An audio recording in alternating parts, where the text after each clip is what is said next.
Good evening. My name is Tom Knock, and I'm a member of the Clements Department of History, and I served a couple of semesters ago as interim director of the Center for Presidential History. And I can't tell you what a delight it is for me to welcome you tonight on this very special occasion. Before we get underway, I want to express our appreciation to our friends at the George W. Bush Presidential Library who are co-sponsoring this event with us, as well as to C-SPAN, which is taping tonight's lecture. We're also very happy to have with us tonight General Patrick Mordente, the director of the Bush Library. I want to direct your attention also to a major event we have on December 7th when Peter Baker of the New York Times will be the guest of CPH to talk about his book, Obama, The Call of History. And we're also glad to tell you that the D-Day trip for June 2018 is fully subscribed, but we're taking names for 2019 already. And you may also know that we've established a dedicated scholarship fund for this program so that no student should miss a chance to take this journey because of financial need. So if you'd like to make a contribution to the fund, we'd be thrilled. Well, it's really a personal pleasure for me to present tonight's speaker. It's hard to believe it's 5 years since he joined us in 2012. Given his many accomplishments and wide experience he gained on the faculty at the George H.W. Bush School of Government at Texas A&M, I must say that it was almost as if he had been waiting for our call, and we really lucked out. Jeff is not just an outstanding scholar and an outstanding teacher, he's an outstanding citizen of this university. The Center for Presidential History is the chief, though not the sole, reason why this is so.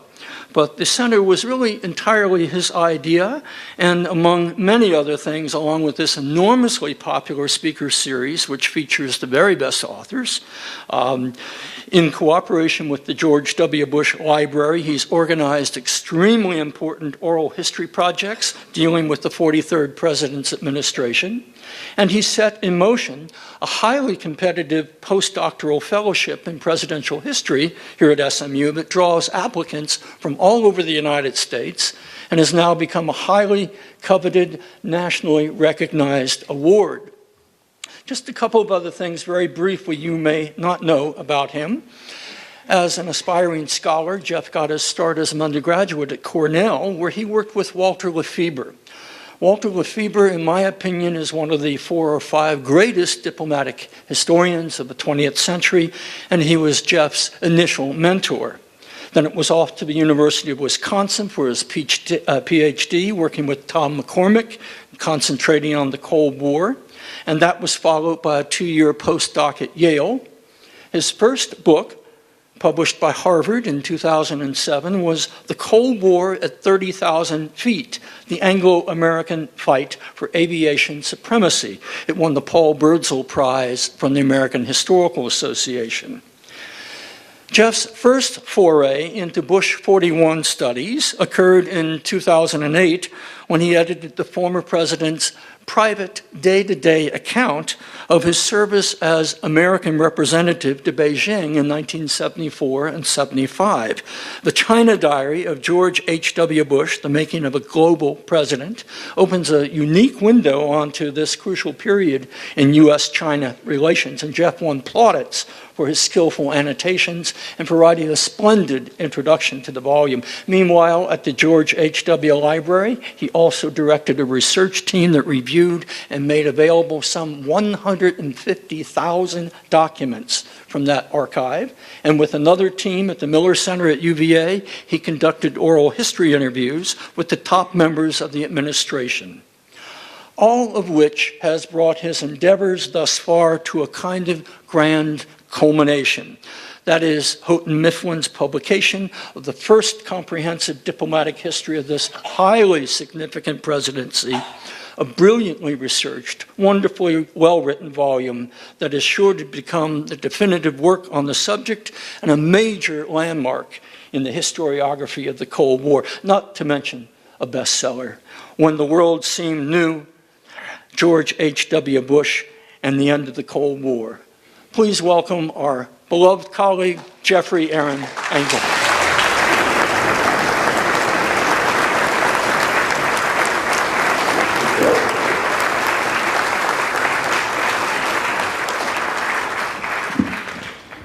I hope my mom heard all that. Did you? Okay, hi. Thank you all. Thank you all for coming out tonight. It is truly an honor to look out at a crowded room of people who have been so friendly and supportive and enthusiastic about our mission here at the Center for Presidential History. And more than that, I have to say it's actually truly humbling as well. Many of you in this room have opened your arms to us as we've been here these last 5 years, and we look forward to much, much more with you. I'm glad that Tom said that this is a culmination and not the climax and not the end, because we have much, much more work to do all of this. So thank you for coming tonight. What I want to do tonight is to obviously tell you about George H.W. Bush and the end of the Cold War. And it's a period in history that we remember fondly, for the most part. It's a period in history that we remember as being sort of the climax of the democratic experience or the enthusiasm for democracy around the world. Think back, if you will, to the fall of 1989 and the ensuing years when countries throughout Europe, Hungary, Czechoslovakia, Poland, even Romania, and then even the Soviet Union itself, turned towards democracy, turned towards freedom, turned towards free markets. In fact, we even saw that movement occur in China as well, where a seemingly indigenous movement suddenly sprung up from the youth of the country, the future of the country, suggesting that they were going to turn themselves towards the 21st century. In fact, there was such enthusiasm throughout the world for this concept of democracy, of freedom, of liberty, of free markets, any synonym you want. There was such enthusiasm for this that a man named Francis Fukuyama became instantly famous, which, let me tell you, for a scholar is really hard to do. Instantly famous by writing a study entitled The End of History, the least understood title in all of history. Because most people presume when they heard that that meant that things were so great that nothing was ever going to happen again. Not at all what he was saying. What he really was saying in this book was that all of human history had been a struggle, had been a competition to try to decide how exactly we as human beings should organize ourselves as a society, as a government, as a civilization. We tried all different ways. We tried Roman emperors. We tried pharaohs. We tried kings. We even, by the end of the 20th century, had really whittled it down, if you will, to 3. Think of this, if you will, as a great NCAA bracket of different government forms. And we were down to the final 3 by the 20th century. You had democracy, communism, and fascism. And then fascism lost out. And then you're in the finals. And the Cold War was the finals, he argued. And we won. In fact, that was a New York Times reaction. Their review of this book said, the most important thing about this book is, we won, and isn't it wonderful? That the entire world was turning in a democratic way. And in fact, Fukuyama suggested that we were at the end of history because, having now discovered this democratic way, there was no need for competition going forward. Yes, there were still going to be difficulties. Yes, there was still going to be war. Yes, there's still going to be conflicts. As long as human beings have natural emotions and envies, there's going to be conflict. But he argued it was always going to play out from here on in a democratic form. And in time, all governments would choose to be democratic. It's a pretty happy thought. Now, what's really interesting to me about this incredibly influential book, it was a bestseller. In fact, he actually wrote the book as really a discourse on Hegel. So I think it's clearly the best-selling book on Hegel ever written. And what's really interesting about this argument, which came out in late February of 1989, is that it came out about 4 weeks after George H.W. Bush said exactly the same thing at his inauguration.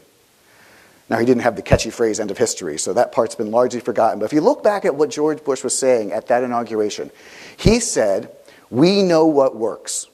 Freedom works. He said, we know how to make a more prosperous society through open and free markets. We know how to enliven the human spirit through free discussion of ideas. That freedom, he said, was the global norm, and he even went so far as to say, the day of the dictator is over. And it's only a matter of time until the entire world comes to see it. This is really important for understanding who George Bush was, because he fully and fundamentally believed in what I just told you he said, that freedom worked, that free markets were the best, and that free societies produced the best human outcomes. He believed it so much he never questioned it. He never expanded upon it. He never explored it. If you asked George Bush what freedom meant, he would look at you and say, it means freedom. If you said, why free markets? He said, because they're the best. Why do we want to have a free and open society? And at this point, he'd probably say, why are you asking me these questions? And the reason that that is really fundamental to who he was is because he was a leader who had grown up during the great high point, if you will, the ascendancy of all that America had come to offer. He grew up during the Cold War. He was, of course, a player during World War II, a decorated naval aviator. That moment, if you will, when America seized the mantle of global leadership and didn't let go, and tried to promote its values throughout the world.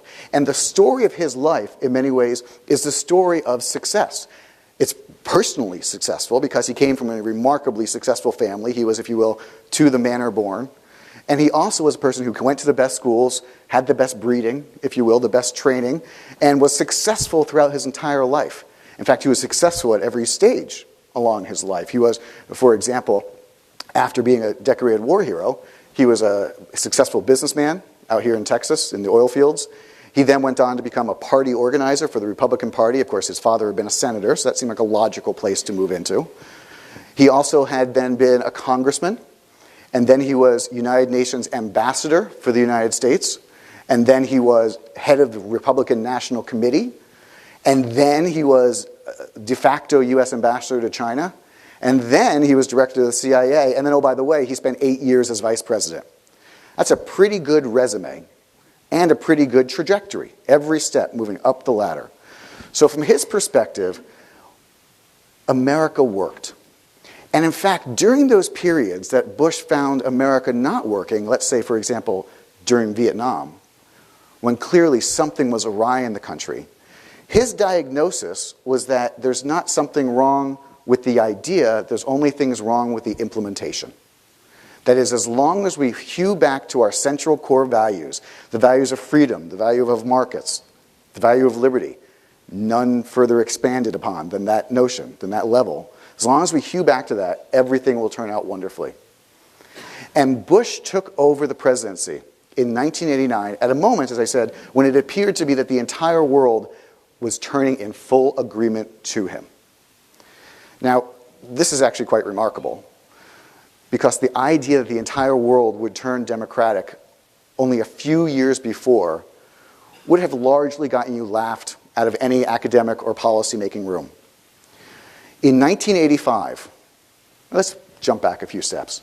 In 1983, President Ronald Reagan had declared the Soviets an evil empire, and he talked about launching a crusade of fire to, if you will, free and purge the world of this evil idea of communism. In fact, I think the best way to understand President Ronald Reagan's assessment of communism is to know that when he used the word communist, he would almost invariably use the word godless in front of it. That this was something that was simply antithetical to the human experience. And Reagan had launched a jihad, essentially, against the communist world when he took office, pumping up military spending, pumping up American moral indignation, and pumping up American moral condemnation of all things in the Soviet Union. And the result was, well, frankly, it was nearly the destruction of the entire world. One of the things that we have subsequently found out, and I'm sort of glad we didn't know it at the time, was just how close we all came to dying. At least twice during 1983, fingers within the Soviet Union or the United States, and at one point both, were poised about that far from the button. Largely because, I would argue, that Soviet officials had this odd habit of listening to what an American president said and believing it. That used to not get a laugh. They believed Reagan when he said that he was going to cause a crusade of fire to purge the world of communism. So when the Soviets detected, say, American military maneuvers or nuclear exercises, sometimes they looked a little bit too realistic. And sometimes their fingers got a little bit too close to the button. In fact, it appeared as though the Soviets were listening. In 1985, they brought to power a man unlike any who had been there before, Mikhail Gorbachev, a new generation of leader, a new person who promised not just to build a better society like all Soviet leaders had, but to reform Soviet society. And to reform Soviet society from the bottom up through programs like Glasnost and Perestroika. And it would appear to American eyes, as though Gorbachev and the Russian response was a direct response to what Reagan had said. If you believe that, you are fundamentally wrong. Most people in this room probably believe that. There are 2 points I'm going to make tonight in which I'm going to get lots of angry stares back. This is the first one. I'll leave the second one for a surprise. We in this country have a notion that Ronald Reagan won the Cold War. In fact, that's usually the word that we use. He won. He won the Cold War by calling out the Soviets, by recognizing the fundamental flaws and inherent difficulties of their economic and social system, and straining them. By, if you will, launching an arms race that would show the Soviets that they could not keep up, and because they could not keep up, they will surrender. That was Reagan's logic. And because the Soviets recognized in the mid-1980s that they could not keep up, and because they decided to reform and surrender ultimately, there has built up a large American narrative that this was all because of Reagan. This, I think, the best analogy to understand this is that Reagan in this context was as though the person who called for the sun to rise, and when it rose, took credit, or was given credit. Because Reagan said, we will build up and they will collapse. We built up and they collapsed. What we now know from the documents from behind the Iron Curtain, and one of the things that's really been amazingly fun about this project has been to see all the newly revealed documents from all the major capitals of the world. Our project was based upon finding American documents. We at one point had more documents under review for this project than all the other presidential libraries combined, which was a fact I actually just had, a fact that was told to me by an archivist, and it's one of those facts you think should be true, so you want to believe it, so you say it without verifying. And I actually just talked to the archivist in the United States this last week, and he actually verified, yes, that's actually true. And then he gave me a look like, you have no idea how much work you caused us. So that project, along with other projects, has really given us the opportunity for the first time to understand what was going on throughout the world and in all those capitals, in Berlin, in East Berlin, in Budapest, in Paris, in London, and most importantly in Moscow, to try to understand why this thing of the Cold War ended the way it did and when it did. And one of the most important things that we found out is that the sun did rise when Reagan commanded it, but only because Mikhail Gorbachev was pushing it. Mikhail Gorbachev, who was that unique leader in history, a true intellectual revolutionary, who decided to do that really unusual thing for a leader. He decided not just to recognize a problem, but to do something about it. Because a series of Soviet leaders from the mid-1970s on had come to the conclusion, the inescapable conclusion, that their system was not working. That is to say, they knew they were falling behind militarily, most importantly falling behind economically, also falling behind socially, and more importantly, they looked to Western Europe, that region right across the border, that region in a sense in which Russian leaders, if you think of the Soviets as the geopolitical inheritors of the Russians, that Russian leaders had for centuries longed to become a part of Europe, and more importantly, I think longed to be accepted in Europe. They looked and they saw Europe advancing much faster than they. In fact, they had pretty good numbers on this stuff. And they were able to calculate that at the spring of 1989, the total Soviet food consumption level for the average citizen was about where it was in 1917. So after the entire Soviet experience, if you will, there had been, from the individual's perspective, from a caloric perspective, right back where they started. And this was becoming apparent to Soviet policymakers in the early 1970s. Now, you should remind yourself, as I say that Ronald Reagan didn't come into power until 1981. This was apparent during the early 1970s. And during that period, the Soviets didn't do anything about it. They, in fact, brought to power a series of geriatric leaders. They had a man named Brezhnev, who had been quite an impressive leader in his day, but at this point he was, well, far gone, if you will. Then they had a man named Andropov, and then Chernenko, and a series of individuals who were basically a geriatric leadership and a sclerotic mindset for their country. In fact, the best way to understand this sense that the Soviets knew that something was wrong but refused to do anything about it is revealed in the following joke, which you would have heard in Moscow in the 80s, but if you heard it, you probably were then going to be in trouble with the KGB. But we have it nonetheless. And the joke goes as follows. Stalin and Khrushchev and Brezhnev are riding in a train together, and the train stops. And they look at each other, as leaders are wont to do, and they say, how can we possibly get this train moving again? They discuss it for a while, and Stalin comes up with the first idea. He says, it's very simple.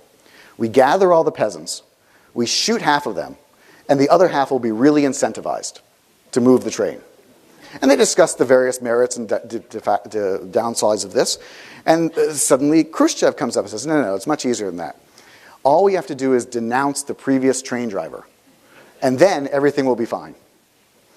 They talk about that for a while, at which point Brezhnev looks at them and says, comrades, I have a much easier solution.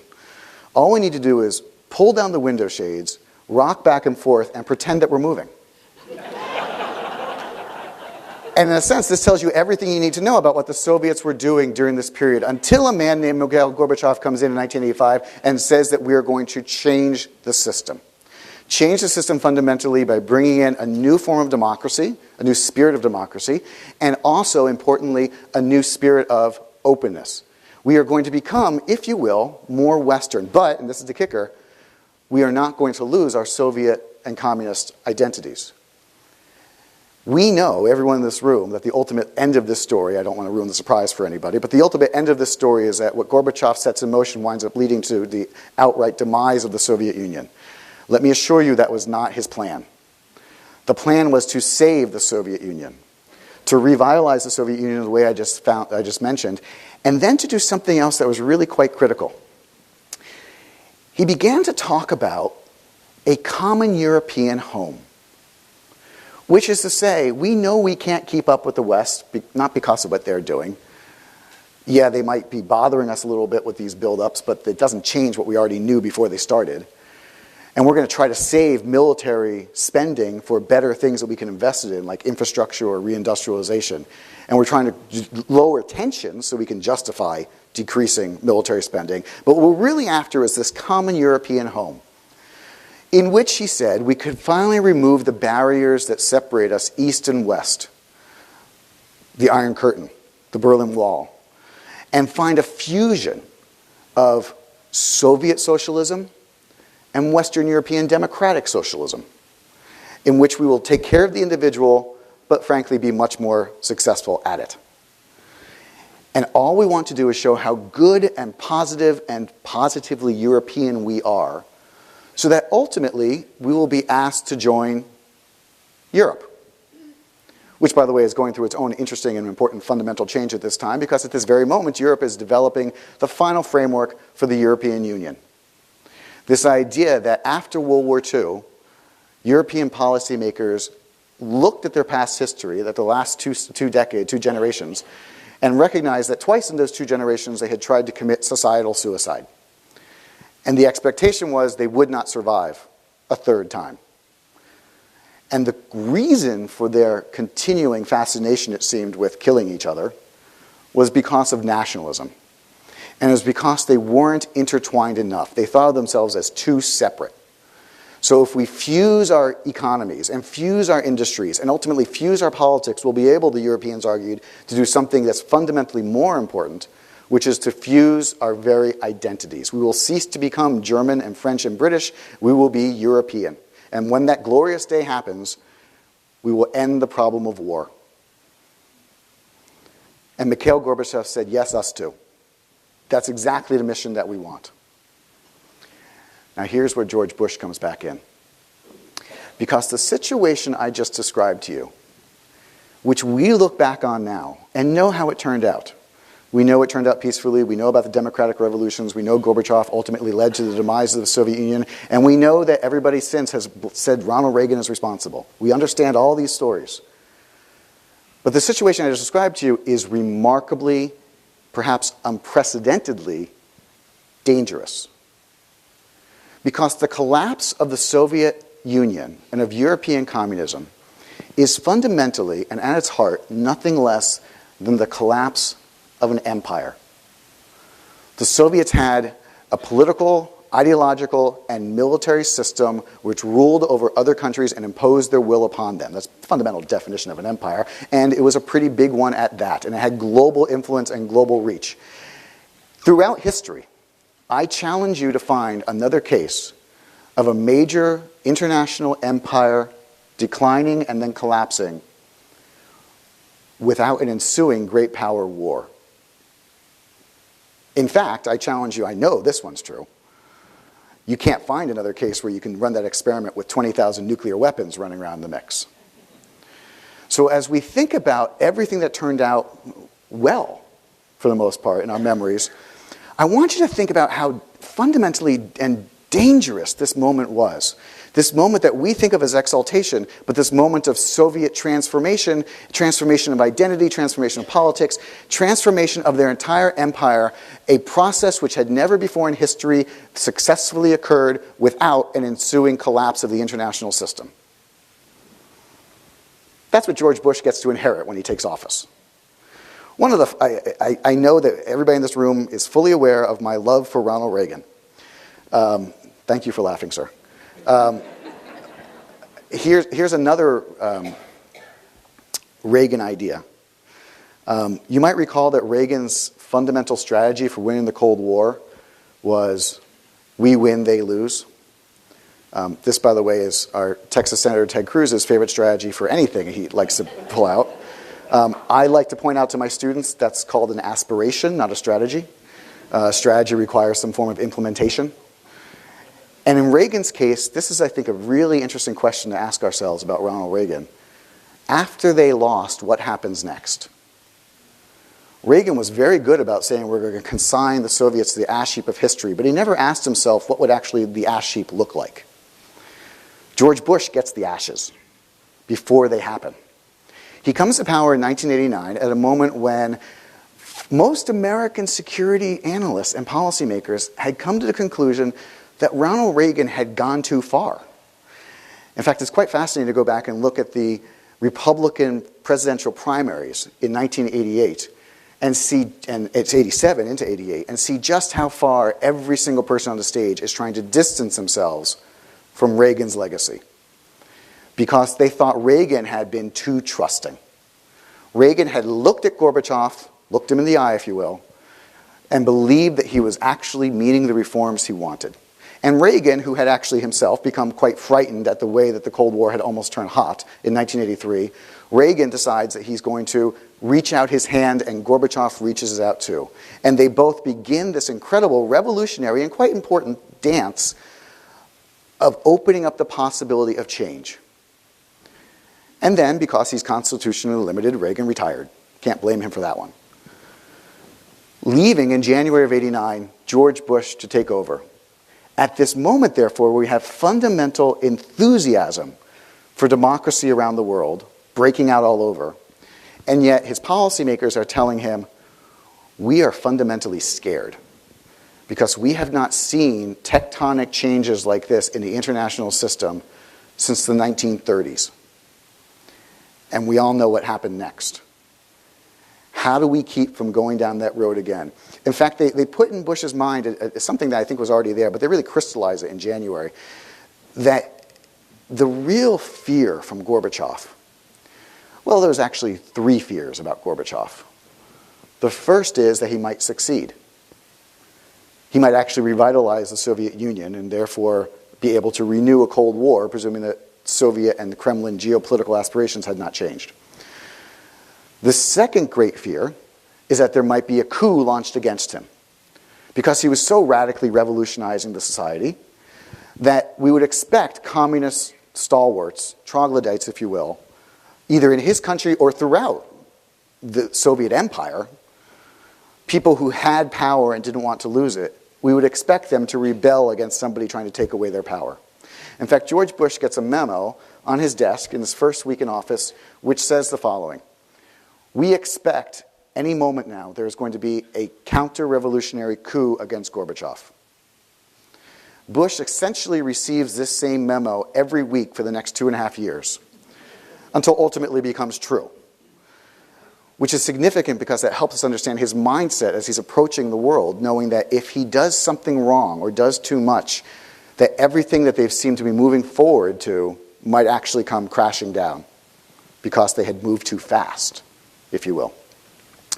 Oh, and then there's a third fear, and this is the really important one, which is that Gorbachev is offering and promising a common European home where the Soviets will be accepted into the rest of Europe, no longer feared, and Europe will be forever peaceful. You know what the problem is with that architecture? There's no American wing. If Europe is not afraid of the Soviets, if Europe is living peacefully, they're going to quite logically say, "Thank you for your service, American Army, who has been there since 1945. We'd like you to go home now." You're not actually that popular in many places in Europe because, frankly, nobody likes to have an occupying army in their country, even when you're an ally. And there was a lot of fire and fury politically throughout the 1980s over the deployment of, for example, American short-range nuclear weapons. Think about what I just said in the geography of that. The United States wanted to deploy short-range nuclear weapons in Germany with a range of about 15 kilometers. The phrase that went around the Bundestag at that time, the German parliament, was, you have to understand, the shorter the missile, the deader the German. They understood that the American Army's very presence, in a sense, was perhaps reason for the Soviets, in a weird logic, to keep their military presence. And once you have two militaries, well, then anything can happen. So Bush and those around him feared that in this common European home, the Americans would be asked to go home, essentially. And he could think of nothing more troubling and dangerous than that. Because that story I just told you about the way Europeans thought of creating a new common international society, a European Union, which put at its base cause of war, the base cause of conflict, to have been nationalism and division, that was not the American reading of the 20th century. That was not the American reading of European history more broadly. And when I say the American reading, please understand, this is a reading of history that has direct policy implications that I argue is passed down from American policymaker to American policymaker to American policymaker, from generation to generation, more importantly, from administration to administration, Republican or Democrat. We see people in the Truman administration saying what I'm about to tell you. We see people in the Eisenhower administration all the way up through into, well, frankly, every administration until the one we currently have, arguing essentially the following line, which is that Europeans, when left to their own devices, kill each other. That's what they do. And they're pretty darn good at it. Try to find, the American logic goes, a period in European history that has not been punctuated and culminated by a large, violent, tragic war. World War I, this argument went, they tried to really do it right, this idea of societal suicide. But we went over and we saved the day, because that's what we do, we're Americans. I told you this is an American story. But then we did something that seems somewhat obvious in retrospect, but somewhat sad, which is we went home. And we had to go do it again. And that next time was even worse. But that next time, our leaders made a fundamental decision which was both insightful, brilliant, and necessary. We stayed. And from the American perspective, since American troops arrived and stayed after 1945, there had not been a war in Europe since. Period. And if you are a policymaker charged with keeping the world safe, you might say to yourself, gee, I wonder if that's correlation or causation, but why would I run the risk of finding out that experiment? So we presume, therefore, that it was American power that not only had kept the Soviets out, and, as the old saying went about NATO, kept the Germans down, but also kept the Europeans from each other's throats. That the United States needed to be there as essentially, if you will, an arm around the shoulder, as one policymaker put it, making sure the Europeans walked in the right direction at all times from their big brother. Much, much, much bigger. And so Bush genuinely feared that if Gorbachev was successful, and if the democratic movement, which he thought was inevitable, was successful, that is actually, in the long term, a recipe for danger and war. But that's sort of in the future. At the moment, he finds himself taking office, there is the democratic surge breaking out. It's a democratic surge that's breaking out not only in Europe, but also in China. A place that, frankly, Bush thought he knew well. He had been there as ambassador in the early 1970s. And a place that, from his understanding, having been there in the early 1970s, had essentially come out of a period of hibernation or isolation from the rest of the world, adopted in the early 1970s when he was there a sense of new democratic openness, that is, new possibilities for people, and also simultaneously a sense of economic reformation, adopting more Western ideas. They were becoming more free market, if you will.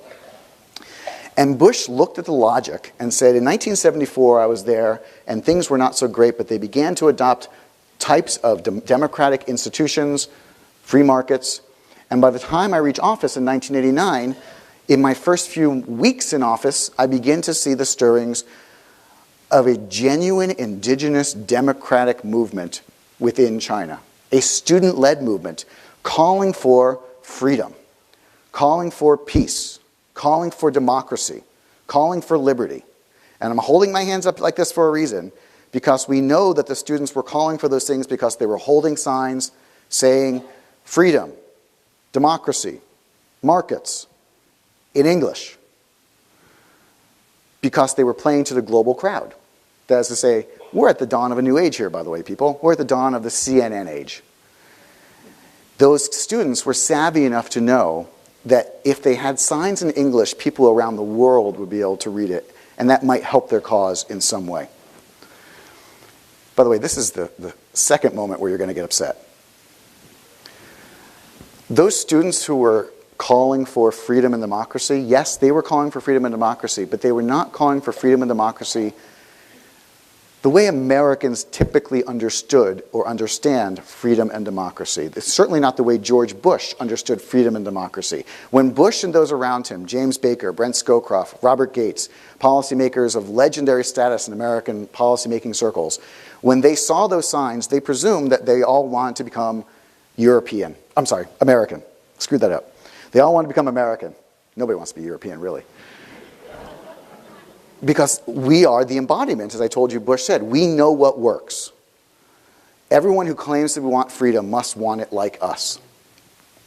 Well, we now know, again, because of open documents, research, believe me, the research that you can get out of China is a lot different from the research you get out of other places, but the scholars who work in that area have been quite clear and quite adamant and quite consistent with the explanation that when students at Tiananmen Square and other places around the country asked for democracy, they didn't mean it like we understand it or like Bush understood it. They meant it as in the way that democracy was a word that was repeated throughout the Chinese Communist Party constitution, which is to say a leveling, an equalizer, that all people in society should have access to all things equal. And in fact, if we're now 15 years into Deng Xiaoping's great, or 10 years, into Deng Xiaoping's great economic transformation in China, essentially allowing people to become more prosperous, everyone should have the opportunity to be more prosperous, which also means everyone needs to have the opportunity to start becoming more prosperous from the same place. So when students went into the streets in 1989 asking for democracy, for freedom, what they were really asking for was the freedom to get away from the old system where people got their jobs and got their places in society based upon who their daddy was, which is how the Communist Party had long run. And instead, they wanted people to get their jobs based upon, here's a crazy idea, based upon their grades, based upon how they did in class, based upon their abilities. That's what democracy meant. The freedom to choose their job also what democracy meant, so that the party couldn't put you in places where you did not think was best for you to achieve the aspirations economically and individually that Deng Xiaoping now said we were allowed to do. This was a terrifying idea to the Chinese authorities, and this was a terrifying idea to George Bush.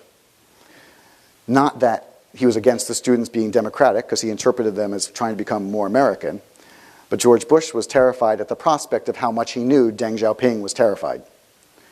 Because Deng Xiaoping, among other things, was a leader who did not like to be questioned.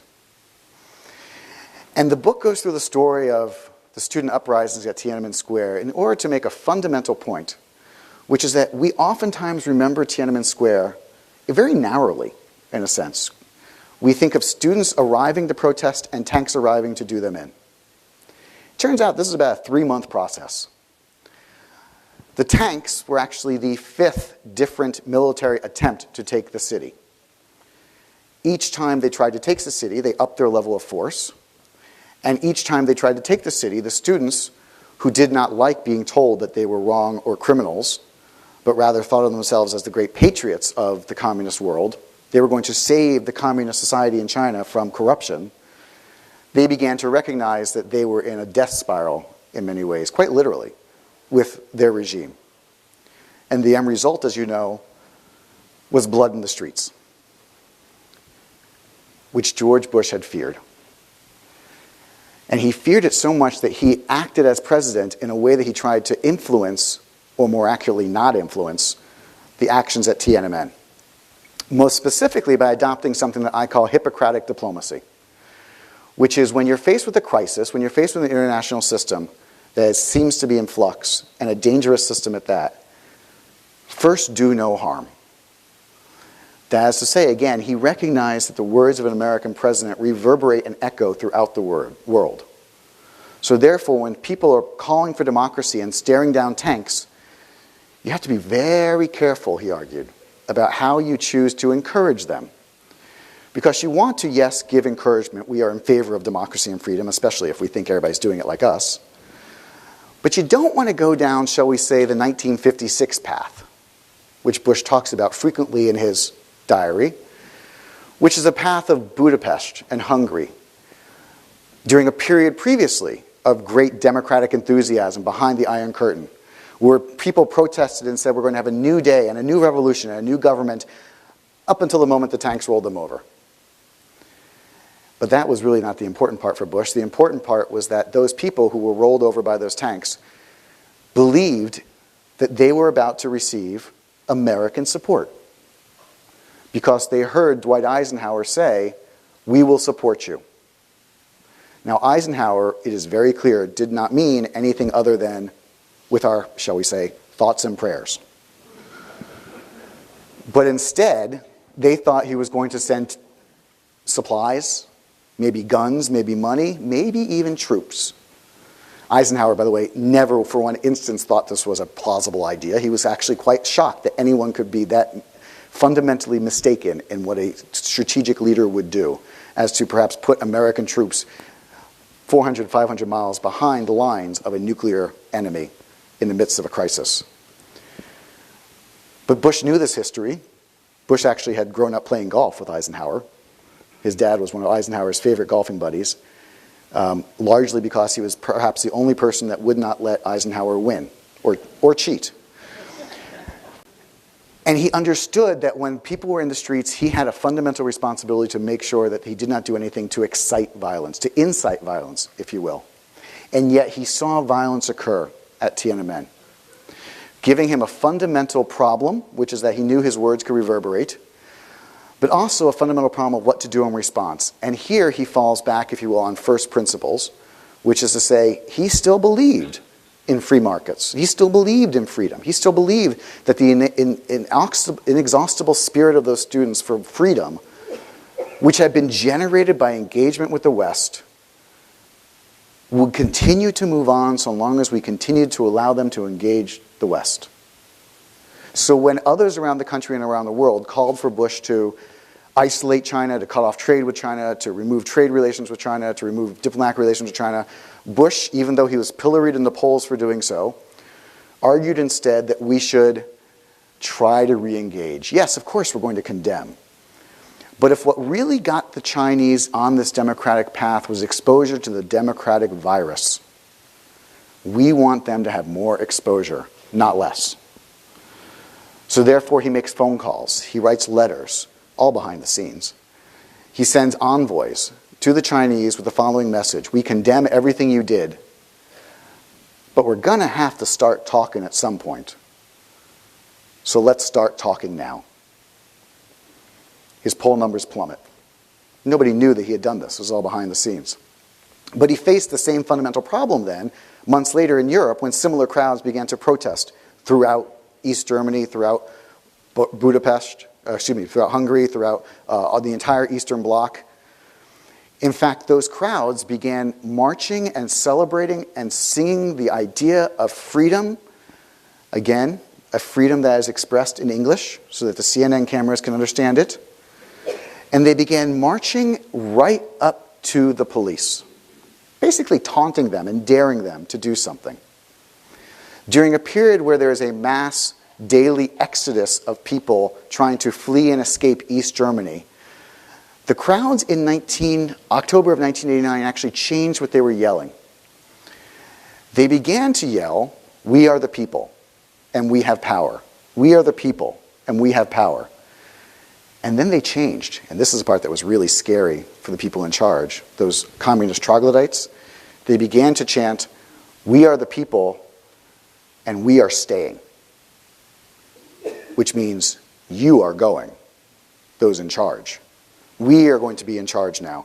And at places like Leipzig, where a weekly democratic pro-freedom rally occurred that by the end of it accumulated more than 100,000 people marching around the ring road of the city for freedom, so terrified East German authorities that we now know that they actually ordered the troops to pull the trigger. They ordered, quite literally, Tiananmen Square, something they had been threatening very explicitly, by the way, when they invited Chinese authorities in after Tiananmen Square to visit Beijing, put their pictures on front page of the headline with the caption, "Teaching East Germans what they know about crowd control." The threat was not subtle, and the order was given. And the order was given to the troops in the field, the police and the army, that they were to fire. The order was given by a telephone, but it wasn't acted upon. You should probably ask why. Well, because the commander in charge was a very, very good East German officer. And you do not rise through the ranks of the East German military throughout your career by showing initiative. You rise by being able to follow the proper and properly distributed orders. So when he got this order to fire, he did the most logical thing. After telling his troops prepare to fire, he called back for confirmation, back to East Berlin, back to the Politburo. And nobody picked up the phone. At that moment, he was savvy enough to realize, and I kid you not, when the crowd was approximately 100 yards from his troops, with orders to fire, fingers on the triggers, he realized that if they were not going to pick up the phone, there could only be one explanation. They were hanging him out to dry. That is to say, they wanted the crowd dispersed with flame, and they wanted to blame him for it. The people in East Berlin wanted to be able to say, we didn't give the final order. He did it on his own. And this man was savvy enough at that point to hang up the phone and tell his troops to retreat. Essentially saying to his subordinate, well, I guess now they don't have to answer, do they? The phone, not the troops. We now know how dangerous and how close this was. And this scene almost repeats itself in Berlin about 2.5 weeks later, when the East German government, having decided to create a new openness with its own people in response to the protests, decided to do something rather unusual for the East German government, in fact, something unprecedented for the East German government. They decided to hold press conferences. That is to say, maybe our problem is messaging. Maybe if we just get our message to the people and they can put it on TV live, everybody will understand and we'll have a better communication with our own individual citizens. And they picked a man to do this named Schabowski. I love that name. And as he liked to say, his primary qualifications for having this job was that he could read German and he could speak it aloud. Those were his qualifications for being the press secretary for East Germany. Unfortunately, what I'm about to tell you calls into question both of those qualifications, because on the night of November 9th, 1989, he attended a Politburo meeting and was handed from the Politburo a list of new travel policies that were going to be embargoed for a few more days, but ultimately were going to be released, that would allow, hopefully, to relieve some of the pressure of East German citizens wanting to flee. It said, for example, that citizens could go to various passport control centers and apply for a passport. That was new. It said that they could apply for a passport with the expectation that they would get it. And if they went through proper channels, they could even get a 30-day visa to go across the border. This is a big deal for a society that had closed itself up for generations. And Sobowski is in a rush, so he puts this piece of paper in his briefcase and heads off to the press conference, where he proceeds to bore the crowd literally to tears for 2 hours. I encourage you to Google this and look it up on YouTube so you can see just how many people in the press room had actually fallen asleep. More than this crowd, I'm happy to say. Until at the very end, an Italian journalist gets up and says, are there any more questions? Yes, I have one question. Do you have anything for us on travel restrictions? And something in his mind snapped. And he said, well, yes, I do. Pulls out of his briefcase this thing that was supposed to be embargoed and begins to read it, and also read it incorrectly. So that he essentially says, any German citizen that wants to travel abroad will be allowed to do so immediately.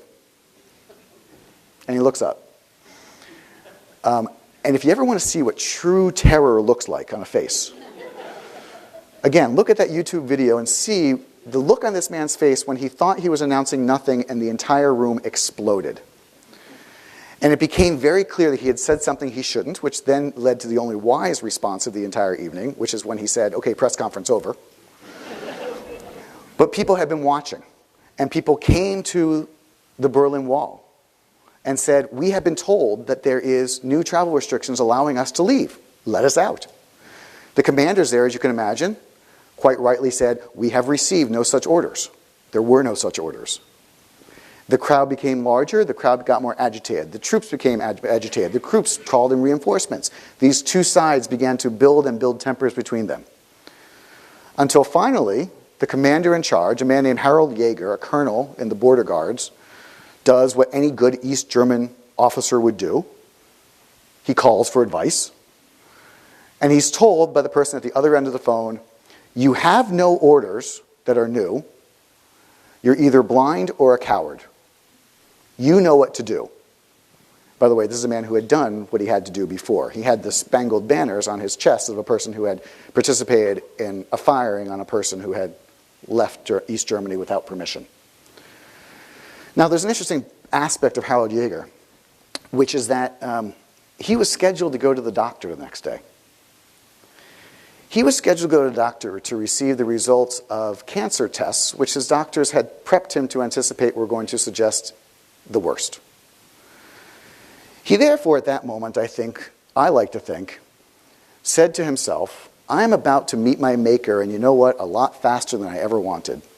And I'm about to have to answer for whatever I do next. And he didn't want that blood on his conscience, he said. So he opened the gates, and the crowd swept through. And we're in a television age, so once the crowd swept through one gate, the other guards in other areas on television saw the crowd sweeping through, and they opened their gates too. Next thing you know, the world is dancing on the Berlin Wall, quite literally. Interesting thing about Jaeger, he's still alive. It turns out that sometimes doctors make mistakes too, and he was fine. Which poses a problem for George Bush. What do you do when you're in your office watching crowds surge across the Berlin Wall, knowing that you've got these reports from the CIA suggesting that anything we do to agitate the Soviets may cause the very backlash that we fear, or may cause Tiananmen Square in Europe? And Bush's response, once more, is to do nothing. In public. For example, he is in his office watching this all unfold on television, and he is told by his press secretary, Mr. President, you must give a statement. He says, I have nothing to say. Go away. Marlon Fitzwater tries 3 more times, finally gets Bush to admit that, yes, of course, he has to talk to the press. The president can't say nothing at this historic moment. So instead, Bush calls everybody into his office. Again, go on YouTube. You can see this. It's a great video. And he's then, for the next 30 minutes, proceeds to speak fully and completely for 30 minutes without saying a word. It is complete gibberish. It's perfect. It's wonderful. At the end of which, one of the reporters, Leslie Stahl of CBS News, says, Mr. President, I'm sorry, you just don't seem very excited. At which he responded, well, I guess I'm just not an excitable guy. Because he knew something that she didn't and nobody else did, which is that the phone calls were starting to pour in. The phone calls from Berlin, from Warsaw, from Paris, from London, asking the same basic question, what the heck is going on? And more importantly, and here I want to use a technical historian term, the people on the other end of the phone were freaking out. Because nobody had planned for this to happen, nobody anticipated this to happen, nobody thought this would happen in their lifetimes, and now we have crowds surging throughout all of Europe. And one of the most amazing things I think Bush does, and we know this from the records that have been declassified, is he manages to keep all those international leaders calm. To try to encourage them to just take a breath, take a step back, so that nobody ultimately pulls the trigger. As he begins to think about the reconstruction, if you will, of Europe's strategic map with everything going on. And I will end on this point, which is to say, what he does next fundamentally shapes the world that we all live in today, for good and for ill. Which is to say, when Germans begin to dance on the wall, this leads to an inevitable question that we are going to see subsequently Germans wanting to unite. The division of Europe and the division of Germany had in many ways been the entire impetus for the Cold War, and that was considered in many ways punishment for Germany's participation in World War II. But now that that time had passed, of course, we were going to allow the Germans, one would think, to come together and celebrate as one common people. And in fact, that was Helmut Kohl, Germany's leader, his vision at this moment. His vision, despite the fact that literally that afternoon before the Berlin Wall fell, he said, I think it's probably going to be about another 15, 20 years before that happens. He decides to seize the moment and push towards unification, to become the father of his own country. But Kohl has a problem, and that's a big one. There's basically nobody outside of Germany that thinks this is a good idea, because people in Europe have memories. And they remember the last time the Germans had gotten together, it hadn't ended so well for the rest of us. This is an idea, by the way, that permeates throughout Western Europe, throughout Eastern Europe, throughout the Soviet Union, throughout the United States. In fact, the best example of this central idea that when Germans get together, they lead to war, is embodied in the following statement by none other than the great geopolitical strategist David Letterman, who said, you know, I understand that German unification will have 3 phases.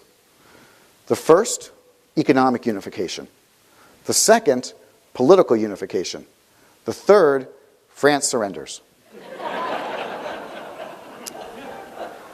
This is the common fear that's animating policymakers around the world, with the exception of George Bush, to be honest.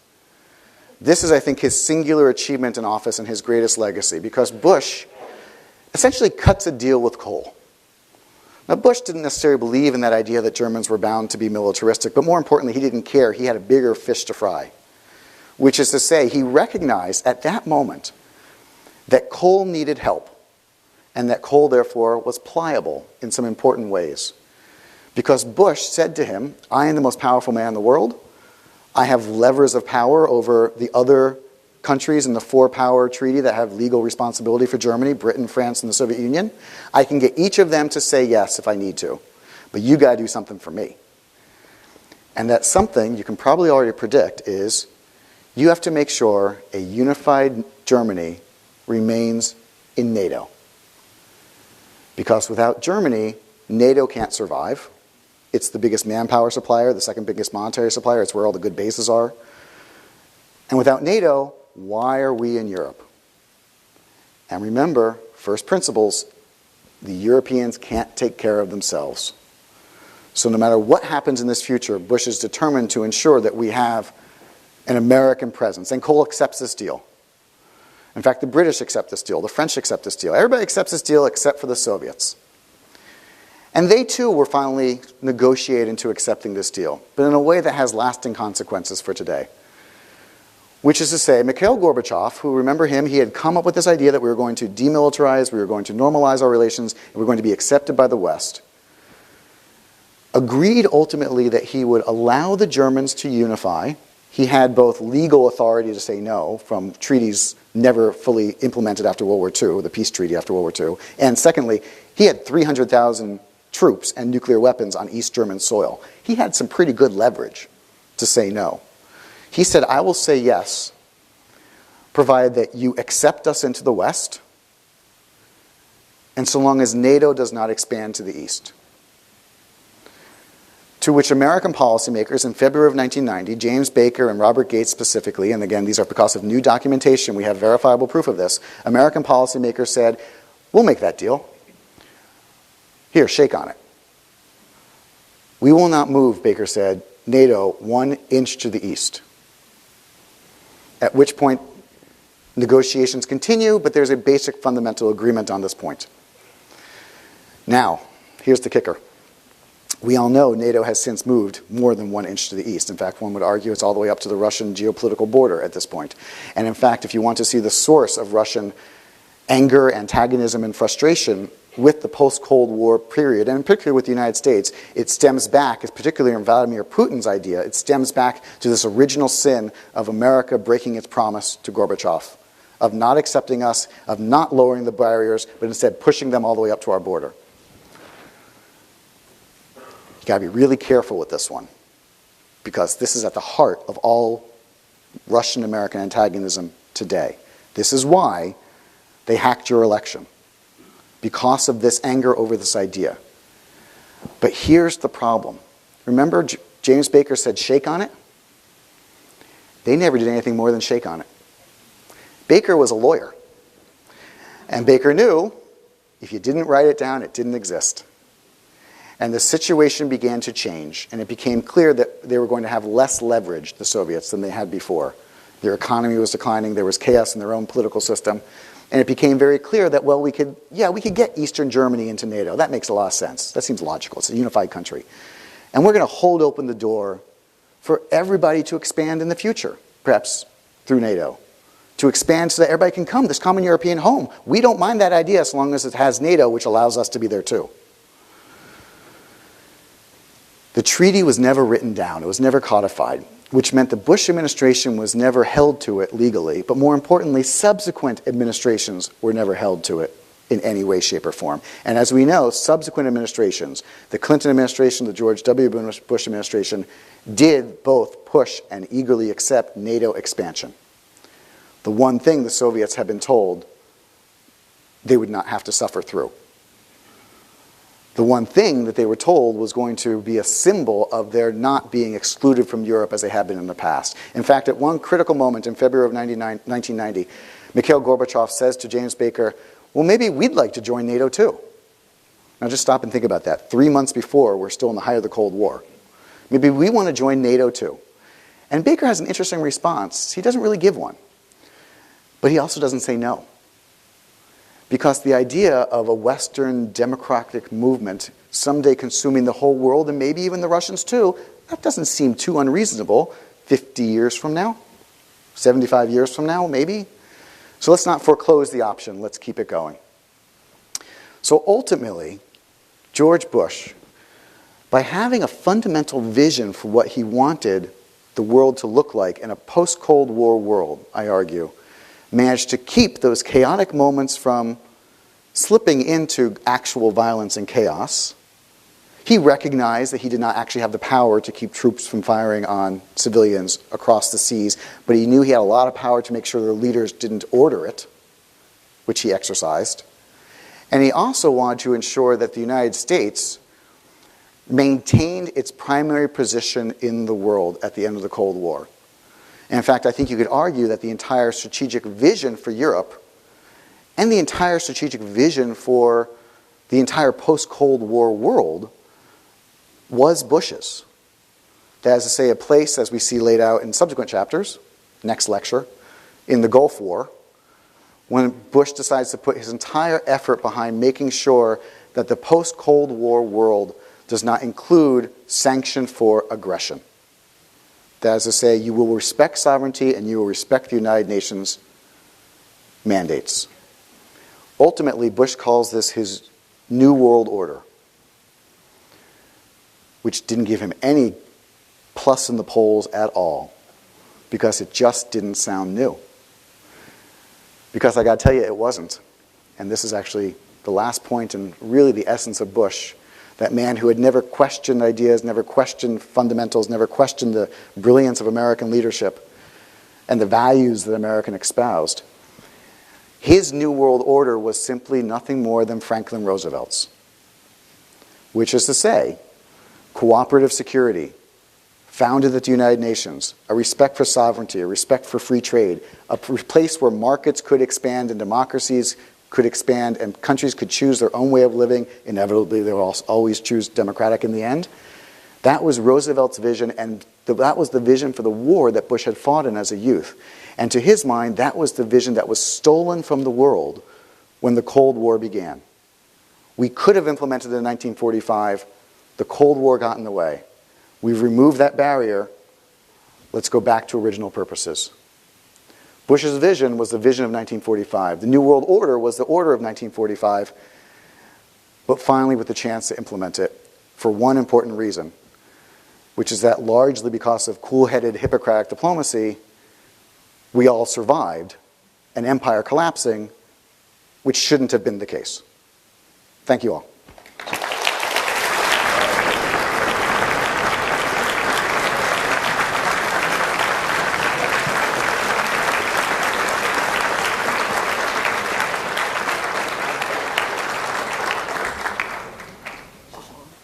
No, I don't think so.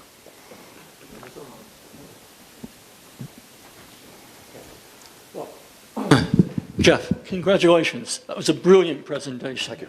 Really fantastic.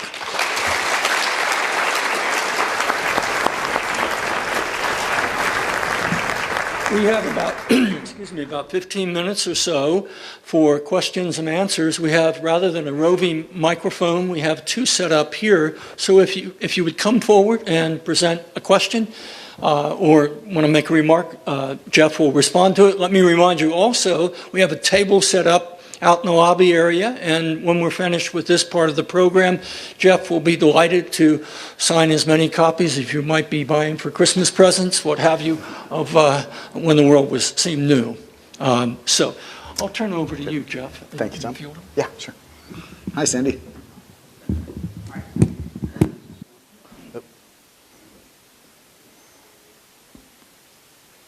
Hello. There it is. Earlier in your talk, you seemed to give all the credit to Mikhail Gorbachev for moving the Soviet Union in the direction of a reformed society. But if you read the 3-volume memoirs of Nikita Khrushchev and the memoirs written by his son Sergei about his domestic and foreign policies, you get a clear idea that, in a way, Khrushchev set the precedent that then Gorbachev drove further. And just one example of that. It was Khrushchev who saw the need to reform the domestic economy. In order to do that, he realized that the Soviet Union couldn't afford to have a large conventional military force. So he moved the military strategy in the direction of missile strategy, which was a lot cheaper, and therefore used the money saved to start reforming the domestic economy. Do you think that's a reasonable interpretation? Obviously, Sergei has a reason to rescue his father's legacy, but I think there's a lot to that myself. Well, there's two elements to what you've just asked. Is it a reasonable interpretation of what Khrushchev did? Sure. Do we give Khrushchev, therefore, responsibility for ending the Cold War 30 years after he died? 20 years after he died? No, I don't think so. This is a really interesting question in the sense of how we assign responsibility and also give responsibility to great tectonic forces in history. It would be foolish for anyone, myself included, to say this person ended the Cold War. It required thousands of people, tens of thousands of anonymous people in crowds throughout the world acting in concert with leaders, acting in concert with labor leaders, acting in concert with religious leaders.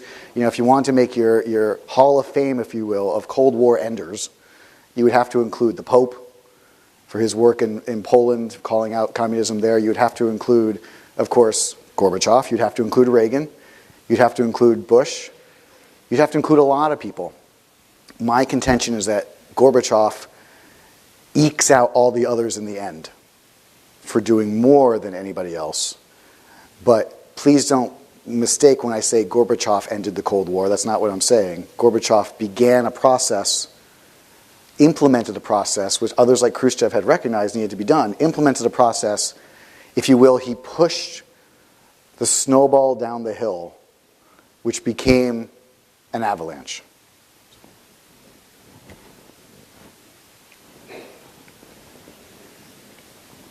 Jeff, we know that people like James Baker wrote The Politics of Diplomacy, and Bush 41 and Brent Scowcroft wrote their book. You talked about all the new papers that have been released and how they dramatically change our knowledge and thus our impression of what really happened.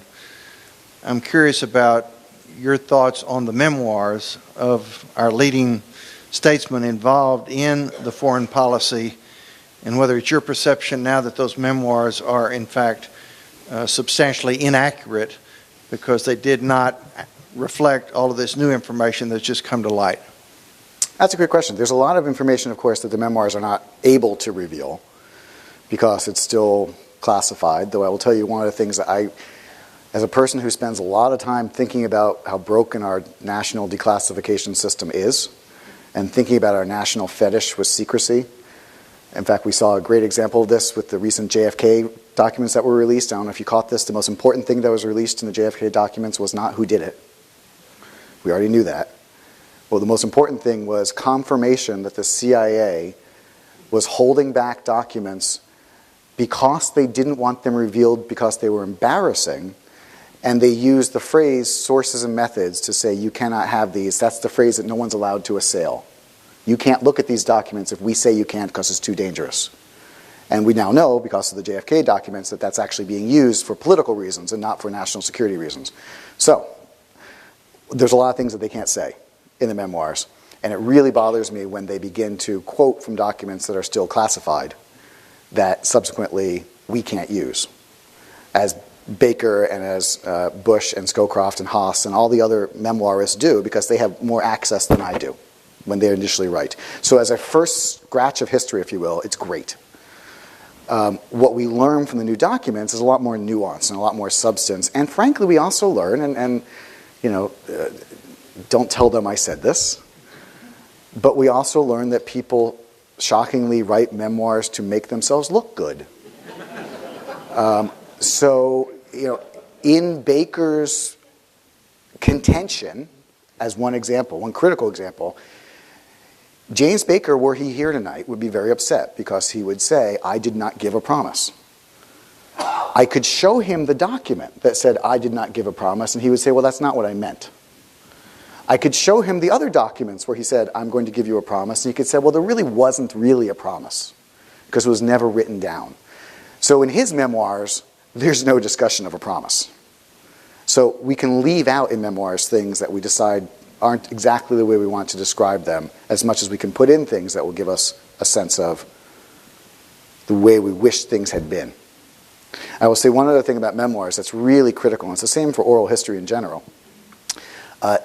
Never, ever, ever trust anything anybody tells you, first of all, but about the past, but also, more fundamentally, anything in a memoir or anything in an oral history that cannot be verified by two other sources.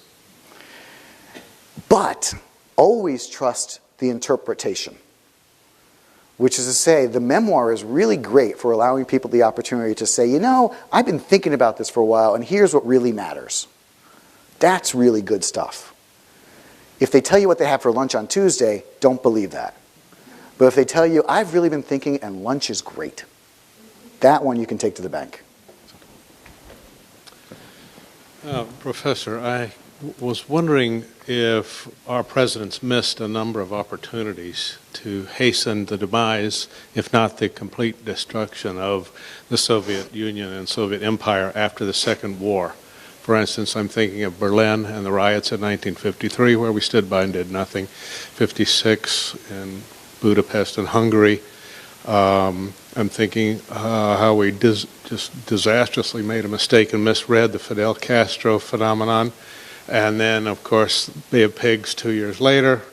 I'm thinking Nixon, of course, we were mired in Vietnam in '68, but perhaps Nixon could have influenced NATO or the European allies, if you want to call them that, to do more with moral support or perhaps material to help the Prague revolutionaries.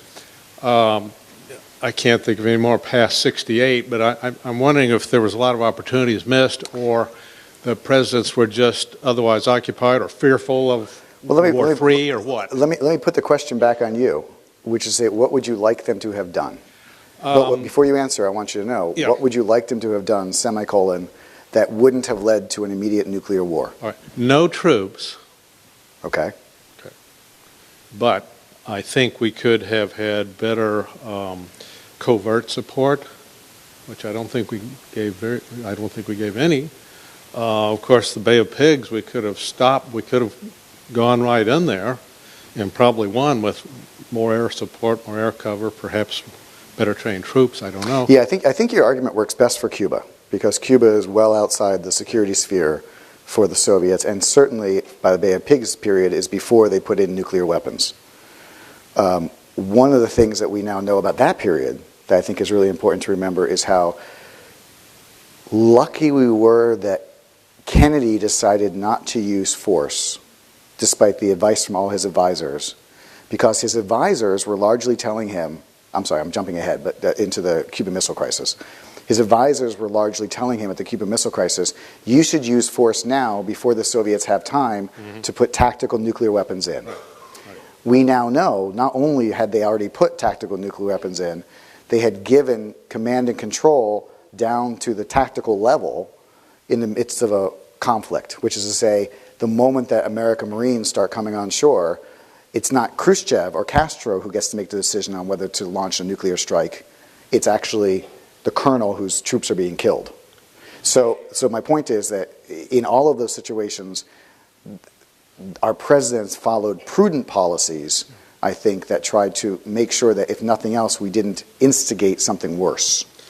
It just seemed like that 45 years after the Second War, the rotten fruit just fell from the tree, in spite of our doing, and we didn't really do that much in those 45 years.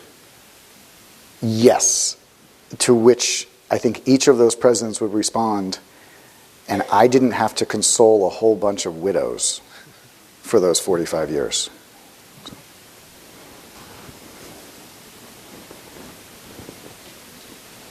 You said our system of classification of records is broken. Could you expand on that and like what would you suggest to maybe change it moving forward, if you could wave a magic wand? I would gladly expound upon that.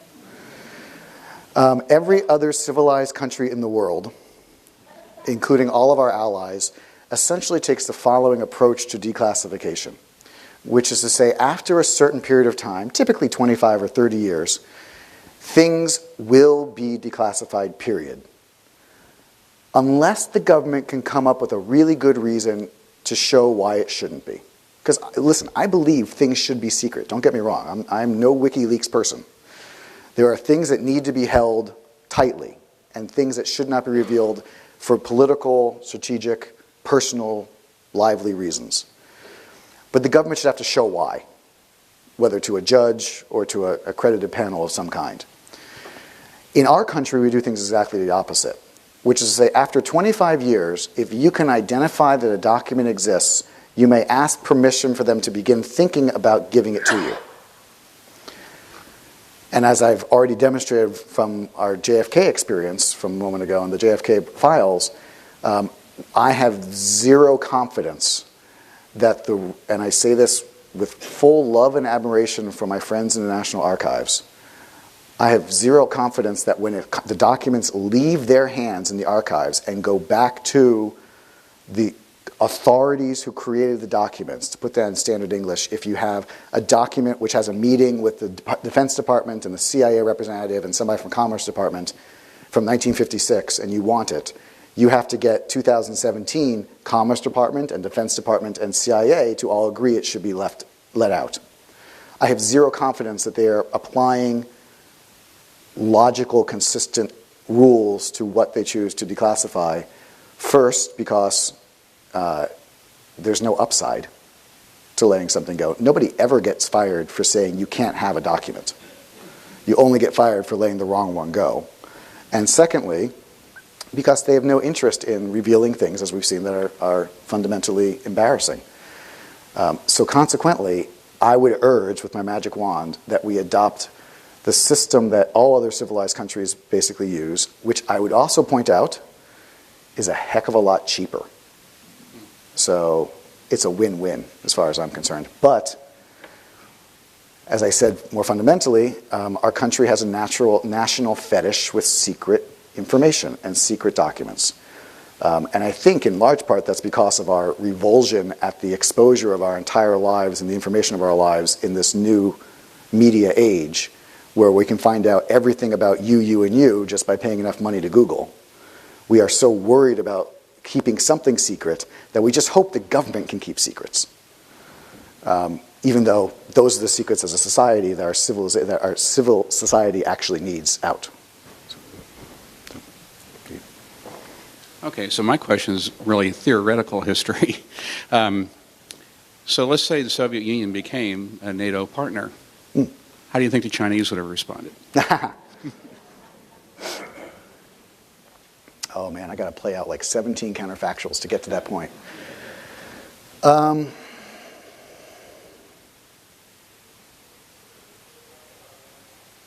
on 16.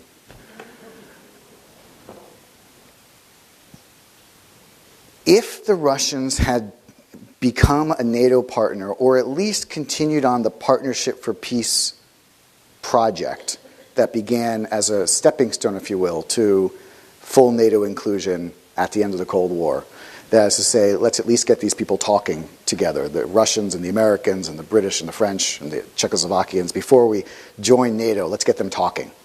If we had continued down that path and become allies, I think you can make a very fair case that would have essentially put anybody who is any great power that is outside in the very same situation that we had put the Soviets in during the Cold War, which is to say they would have been contained. That is, there's enough power with Russia and Western Europe and the United States banded together that nobody's going to mess with it and be able to expand if we don't want them to.